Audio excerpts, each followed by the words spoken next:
pag okay na yung pag-iwalay nyo, papansinin mo. Parang normal lang. Sino sa mga ex mo ang ano?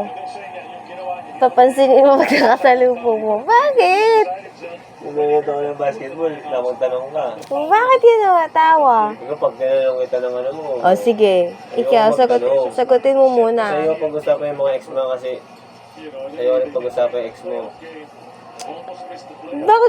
Bakit naiuungkat yung ex ko kung ayaw mo naman pag-usapan? Ayaw ko nga eh. Eh gusto ko eh. Ganito ko ma. Lah, Hindi mo naiintindihan no. Pilayan pa si ano. sino sa mga ex mo yung papansin mo pag nakasalubong mo? Wala. Ibig sabihin, masama lahat ng ano, na-experience mo sa kanila. Masama lahat yung breakup nyo. Hindi naman. Oh, hindi naman pala eh. Bakit tayo mo sila pansinin? Kasi ikaw depende nga sa ano eh. Depende sa ano. Depende sa ano. Ano ko nga dyan? Lah. Depende nga sa ano. Wala naman ako ex ah. Lah. Gusto mo banggitin ko? Si Hello's post. Mine's goes.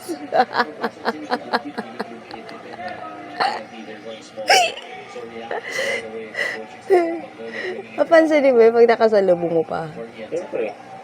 Oh. Aba sabi mo wala kang papansinin.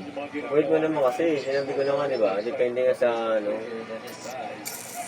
Sa ex mo nung ano. No. There's a lot more active in the second half of Skyler Bay. Passive siya nung sa first half, pero Iniwanan siya na ano. Ay, kapos. Bakit pa? Ibig sabihin mas maganda pala yung breakup yun ni ano, ni Mine.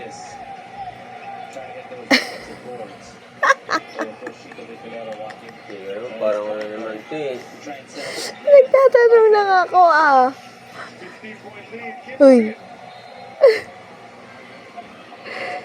Bad trip na siya guys.